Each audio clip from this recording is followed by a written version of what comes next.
자, 성경 말씀은 요한복음 1장 40절에서 42절 말씀입니다.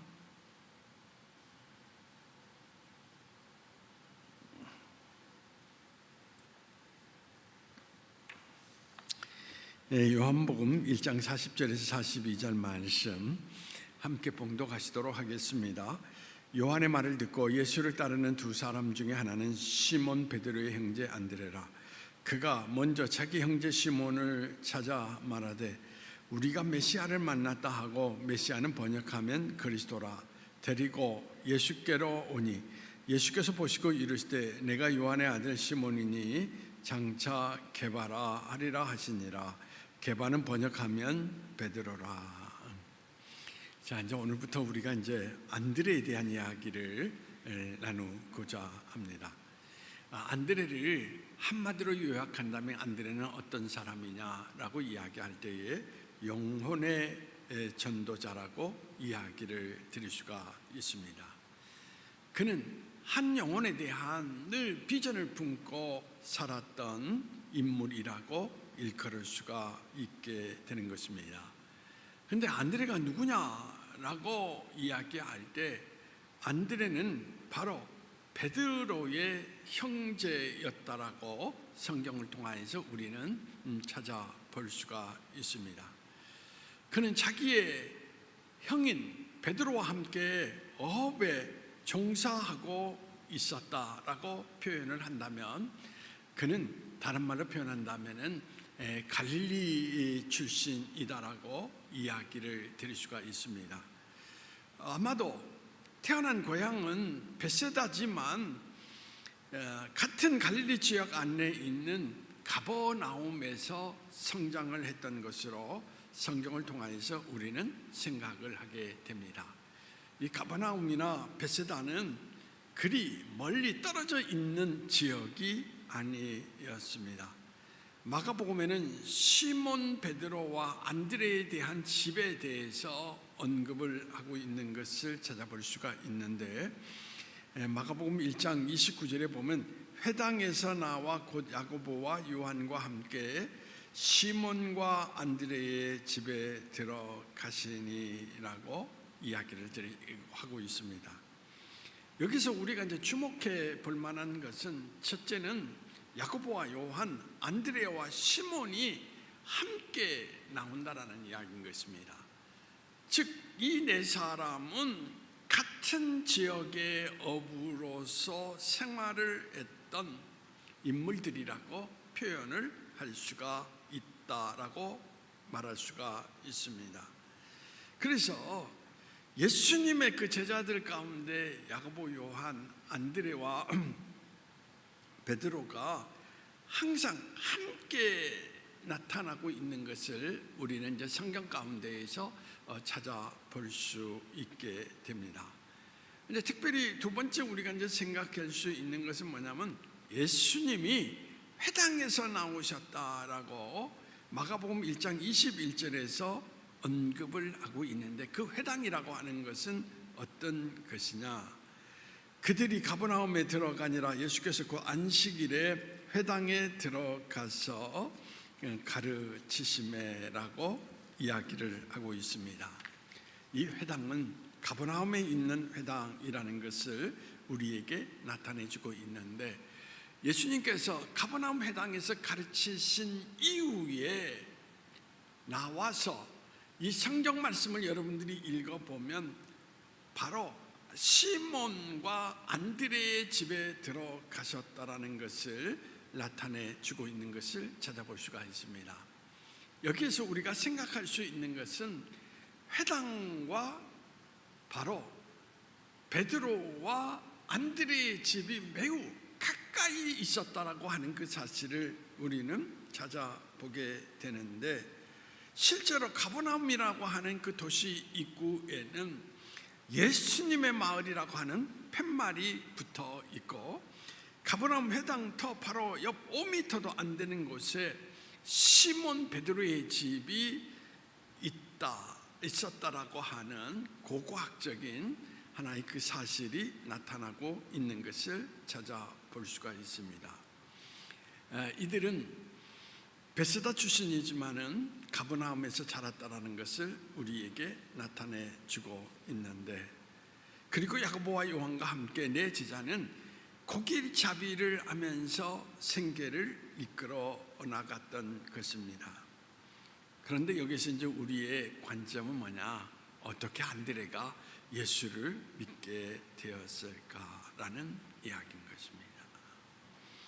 요한복음 1장에서 안드레의 그 회심 배경을 우리는 찾아보게 되는데, 어느 날 그는 자신의 생애의 가운데에서 복음적인 결정적인 영향을 받고 예수님의 제자가 된 사건이 나타났던 것을 우리는 성경을 통하여서 찾아볼 수가 있습니다.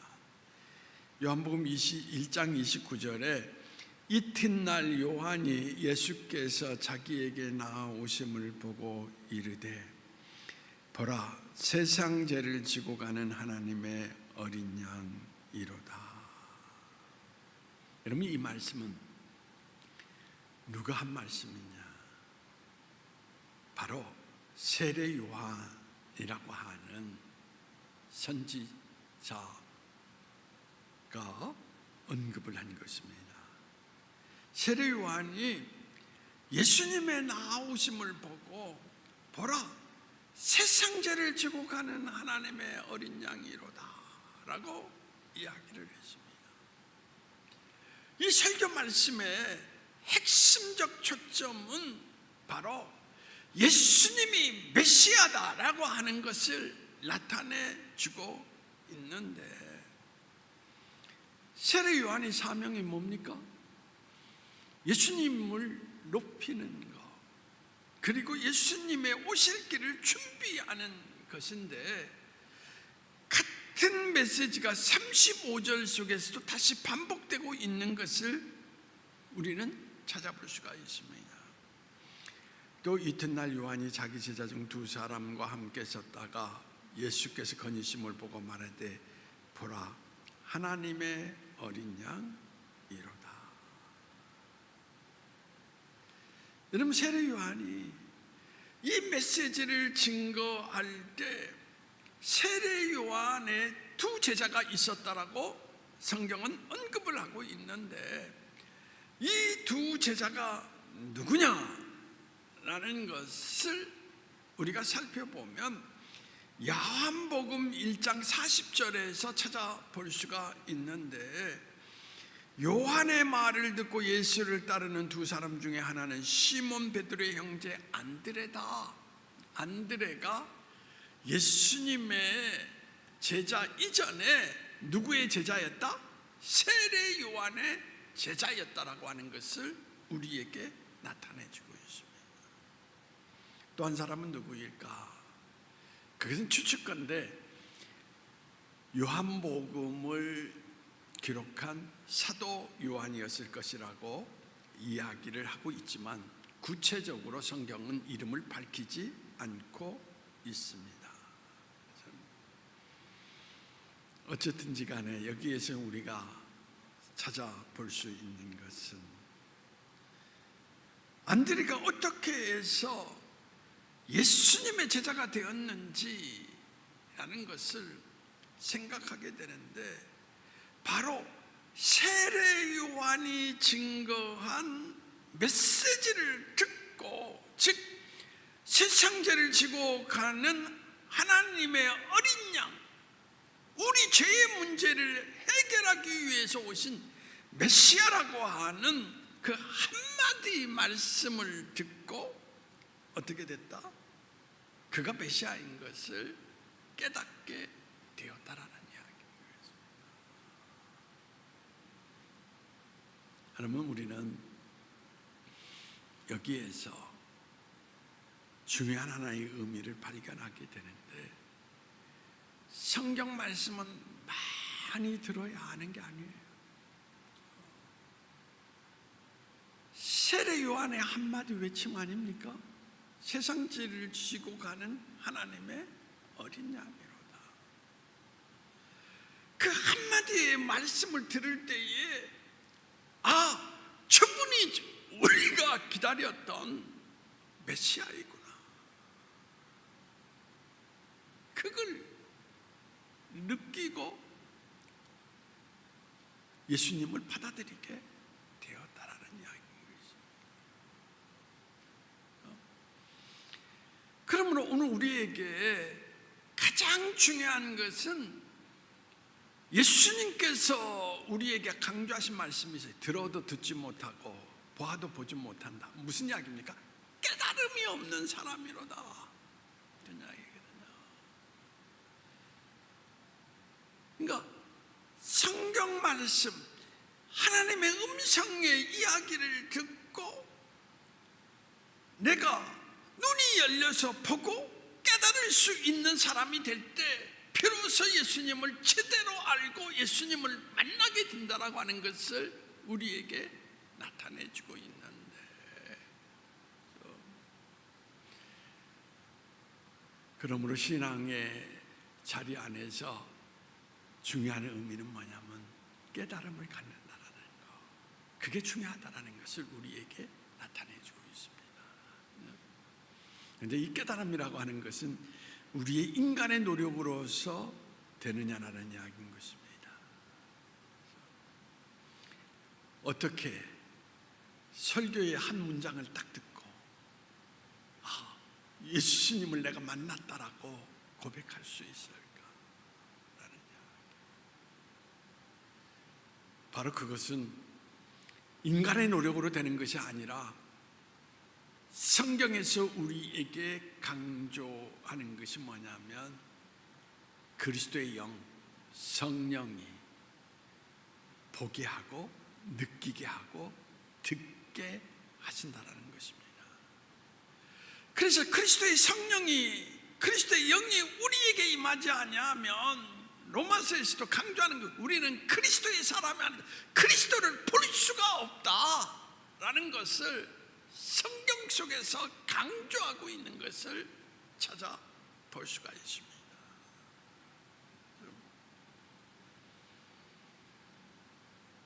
그러므로 오늘도 제가 강조하고 싶은 것은 뭐냐면 성령이 여러분 가운데 임하여서 하나님이 은혜를 부어주셔서 여러분 인생 가운데 눈을 열어주시는 사건이 가장 중요하다는 겁니다. 그러므로 오늘 여러분들이 오늘도 예수를 믿을 때에, 그렇죠? 너희가 뭘 받았느냐? 성령을 받았느냐? 사도행전에 보면 그 질문을 던지잖아요. 그렇죠? 왜 그렇습니까?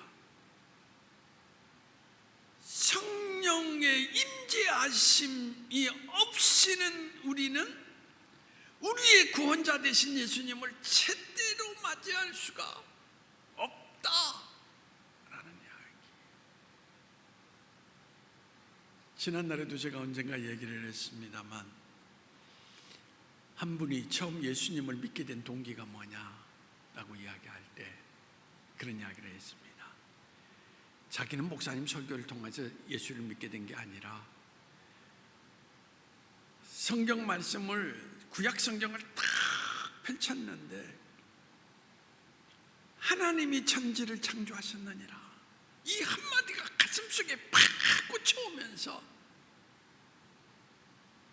하나님이 세상을 창조하셨다라는 그 한마디가 자기 마음을 움직였다라는 거예요.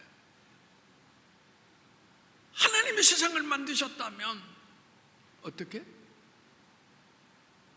나는 하나님을 믿어야 된다.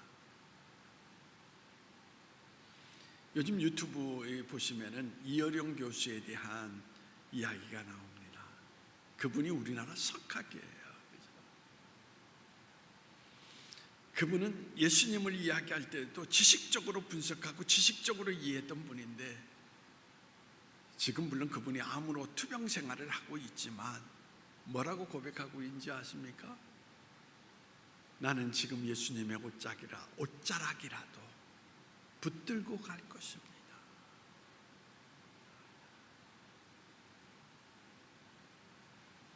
지식이 아니라 예수님에 대해서 눈을 열고 영의 이끌림 속에서 예수님이 진정한 우리 인생의 구원자가 되신다는 것을 체험하게 되면서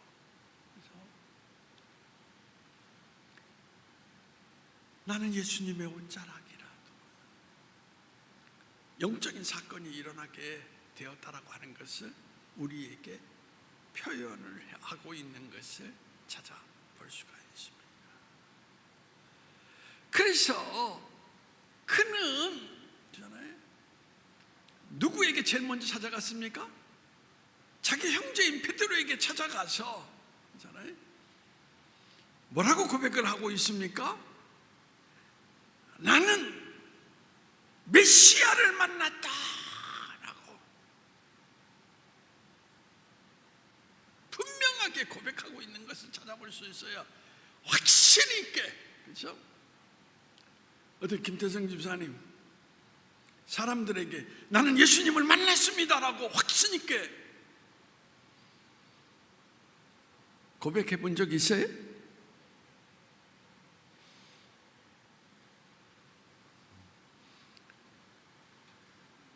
고개를 까딱까딱 하는데 지금 이 시간에는 작가로서가 아니라 하나님의 사람으로서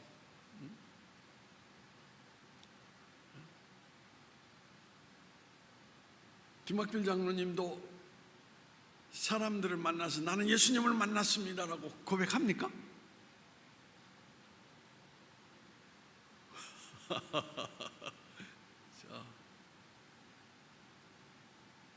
여러분들이 확신 있게 표현을 할 수 있어야 그것은 무엇을 의미하면 전도의 의미가 아니라 내 안에 성령께서 계셔서 나를 하나님께로 내 영혼의 모든 것을 어떻습니까? 열어주셨다라는 것을 표현하는 것이거든요. 예수님도 그런 이야기죠. 사람들 앞에서 나를 시인하면 하늘에서 너를 시인할 것이요. 그렇죠? 그러나 너희가 이 땅에서 침묵하거나 시인하지 아니하면 나는 하늘에서도 너를 어떻게 한다? 모른다 할 것이다. 시인하는 게 참 중요하다는 것입니다. 그러므로 여러분들에게 오늘 또 두 번째로 강조하는 것이 뭐냐면 우리 신앙은 만남의 신앙이 되어야 된다는 것입니다. 지식적인 신앙이 아니라 만남의 신앙이 되어야 된다는 거예요. 오늘 또 어떤 교회 목사님이 찾아와서 그분을 만났어요. 그냥 그분에 대한 이야기를 들었던 것하고 직접 만나서 그분을 경험해 보니까 전혀 다른, 그러면서 그분의 인생의 세세한 것까지 다 느낄 수 있는, 있잖아요. 아, 이 사람이 이런 사람이구나. 그러니까 우리가 성경을 통해서 예수님의 이야기를 자꾸 듣고 아, 그래서 예수님은 이런 분이다. 그게 아니라 내가 직접적으로 예수님을 경험하고 만나서 그분 안에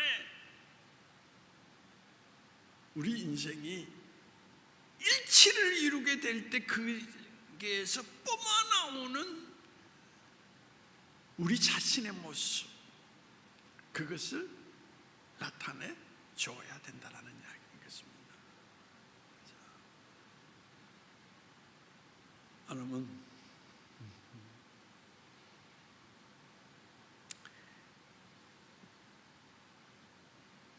안드레와 사도 요한이 예수님을 만나자마자 처음 보였던 반응이 뭐냐라는 건데, 여러분 한번 찾아보시도록 하겠습니다. 자,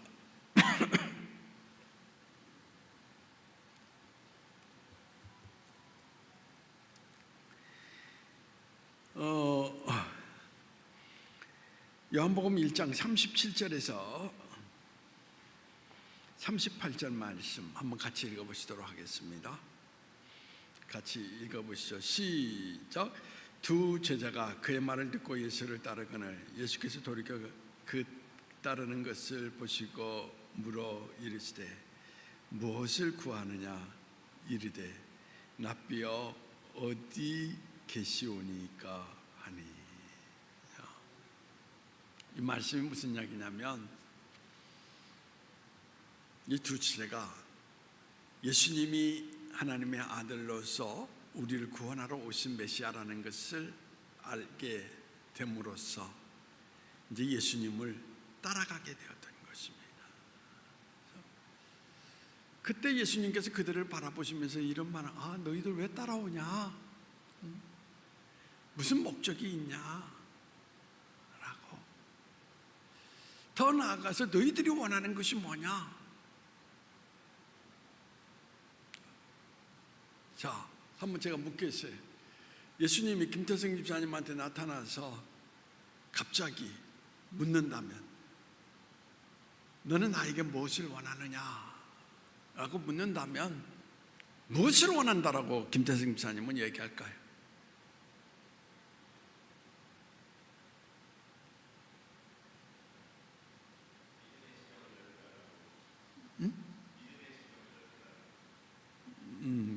저것 때문에 잘 안 들리는데.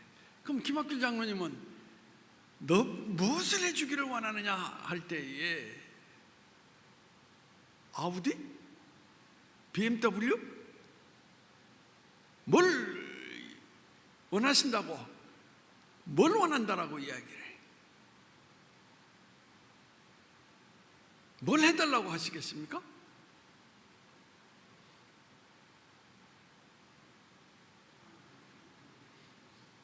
웃으면서 얘기하는 거 보니까 잘 안 들리는데, 여러분들이 이 성경 말씀을 잘 읽어보시면은 이들은 가난한 어부 생활했잖아요. 그렇잖아요. 예수님께서 뭘 해주기를 원하냐고 물었을 때에 여러분 아파트 한 채 좀 해주십시오. 아니면 복권을 좀 당첨되게 해주십시오. 그런 질문을 요구하지 않았다라는 이야기인 것입니다. 지금 예수님이 어디에 계신지,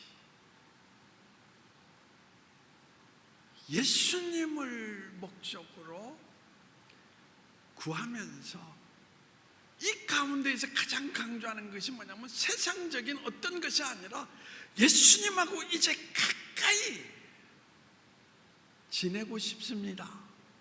그런 이야기예요. 다른 말로 표현한다면 예수님과 이제 동행하면서 살아가는 삶을 나는 원합니다. 세상의 부를 구하지 않았다라는 겁니다.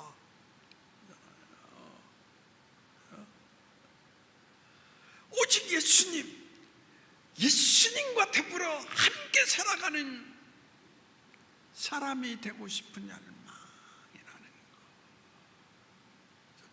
신앙에서 우리가 예수님을 만나게 되면 이렇게 모습이 나타나야 된다라는 이야기인 것입니다. 그렇죠? 목적이 세상적인 어떤 요구가 아니라 주 안에 있는 나에게 주님 안에 살아가는 그 영혼의 기쁨 속에서 세상에 어찌할 수 없는 우리는 충만한 하늘의 기쁨을 안고 살아가는 것, 이게 크리스찬의 삶이라는 이야기예요.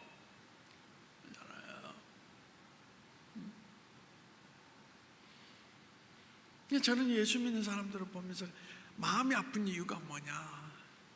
세상 것이 없으면 막 인생이 초라해지고 인생이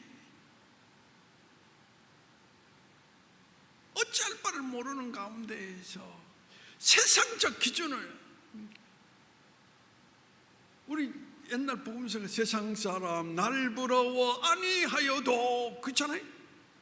그 찬양의 가사처럼 세상이 주는 것이 아니라 하늘이 주는 기쁨 안에서 오늘 세상을 딛고 일어날 수 있는, 그게 예수 믿는 삶이 돼야 되는데,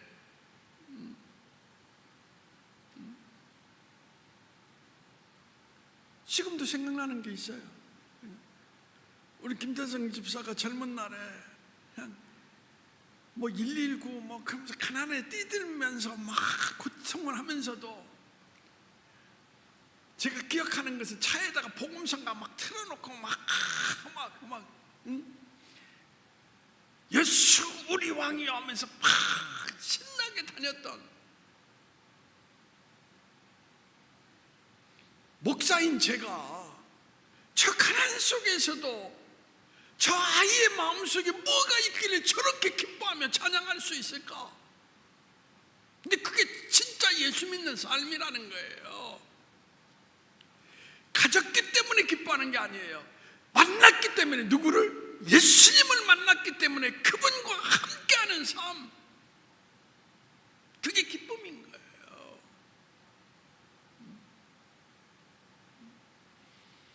저는 김학비 장로님하고도 마찬가지.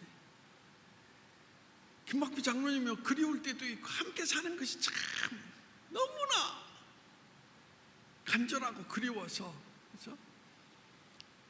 내가 어제도 김학비 장로님한테 전화했어요. 장로님, 그랬더니 장로님이 뭐라고 할까? 김태성 집사님, 응? 나는 그 사람이 보고 싶고 그리워서 함께 하고 싶은 마음속에서 전화했는데, 뭐요? 또 뭐요?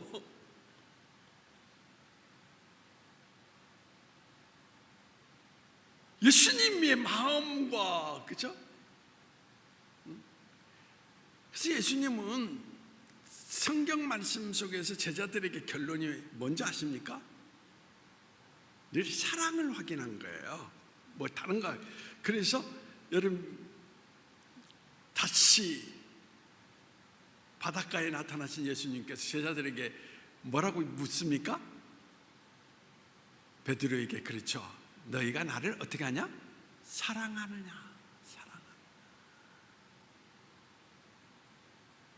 그것만 확인하는 거예요. 그렇죠? 그 사랑이 있다면 더 이상 아무것도 필요 없다. 그러면서 나와 함께 뭘 하자? 양을 먹이자 라고. 그렇죠?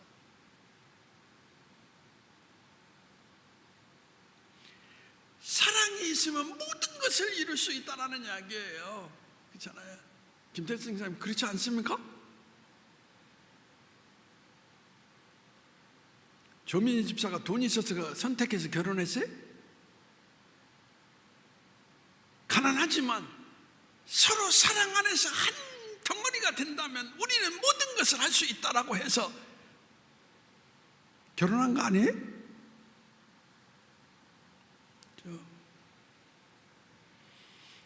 그래서 여러분들하고 예수님하고 마음이 다른 것 같아요. 기복주의 신앙이 바로 그거거든. 예수님은 내가 너의 안에, 네가 나의 안에 거하는 것이 기쁨이고 그게 행복인데, 사람은 나 필요 없어요. 원로만 달라고 교회 와서 때를 씁니다. 물질 주세요, 집 주세요, 차 주세요. 그것밖에 없어요. 그러니까 예수님 마음이 얼마나 아프겠어요.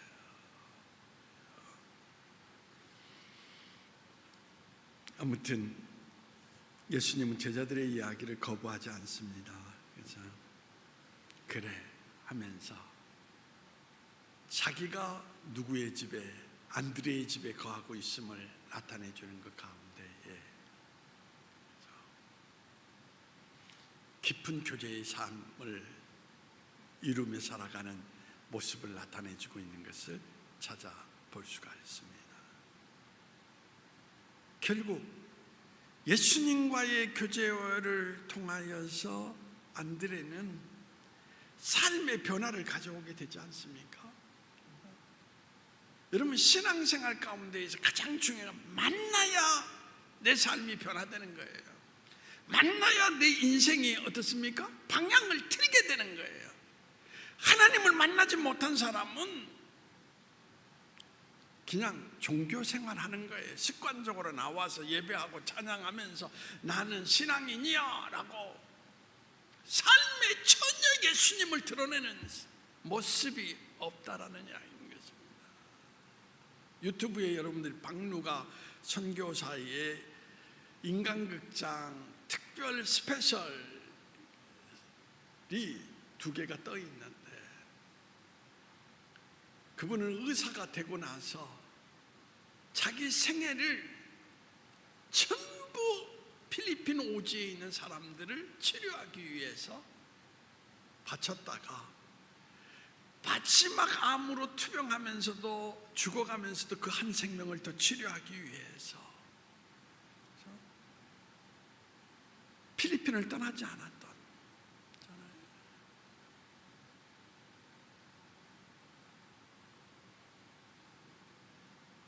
그러면서도 중요한 건 뭐냐? 하나님 앞에 마지막 세상을 떠나가면서 한 영혼을 더 가까이 해야 되었습니다. 세상의 물질을 구한 게 아니라 영혼에 대한 아픔을 안고 다가서는 모습을 우리에게 나타내주고 있는 것을 찾아볼 수가 있습니다.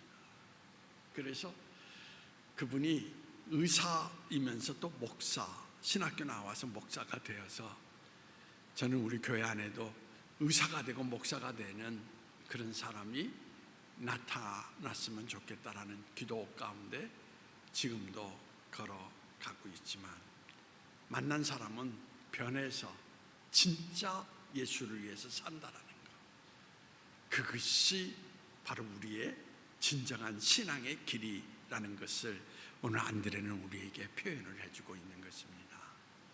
여러분들이 그냥 종교생활하면서 예수 믿으면 복 받는데 라고, 예수 믿으면 천국 간대, 그런 사고가 아니라 예수님은 함께 살아가기를 원하신다는 것 꼭 기억하시면서, 여러분 성령께서 여러분의 눈을 열어 예수님을 보게 하시고, 이제 여러분의 눈을 통하여서 만난 예수님을 통하여서 생이 변화되어서 예수님과 함께 살아가는 인생 가운데 세우심을 얻는 하나님의 종들이 되시기를 주님의 이름으로 간절히 소망합니다. 정말 그렇게 해서 예수님하고 살아가는 그런 인생이 되었으면 좋겠어요. 그게 신앙이다라는 것인데, 기도합시다. 예수를 믿는다라는 것은 하나님, 예수님과 함께 사는 것이었습니다. 예수님과 함께 살기 위해서 성령이 우리 가운데 임하셔서 눈을 열어 주어야 합니다. 주님, 오늘 성령, 불같은 성령이 우리 온 성도들에게 이 민족 가운데 임하셔서 눈을 열어 그리스도를 보게 하시고, 이제는 성령을 통해서 주의 음성을 듣게 하심으로 말미암아, 주님, 내가 하나님을 만났다, 나의 구원자이신 하나님 안에 내가 이제 거하게 되었다라고 외치며 예수님과 함께 살아가는 인생의 기쁨을 누리고 살아갈 수 있도록 주님께서 우리를 인도해 주시기를 원합니다. 주님, 세상의 모든 것은 여전히 우리에게 많은 것이 주어져도 목마를 뿐입니다. 항상 더 많은 것을 가지고 싶어하고 더 좋은 것을 취하고 싶고 끝이 없어 목마름 뿐입니다. 그러나 예수를 만나면 목마름이 사라지고 우리 인생 가운데 임하신 예수 그리스도를 통하여서 진정한 기쁨을 누릴 수가 있습니다. 오늘도 이 그리스도의 영이 온 성도들의 세계 가운데 임하여서 예수에게 주어지는 기쁨, 그 기쁨 안에 살아가는 우리 인생이 될 수 있도록 주님께서 우리를 이끌어 주시기를 원하오며 나세렛 예수님의 이름으로 기도하옵나이다. 아멘.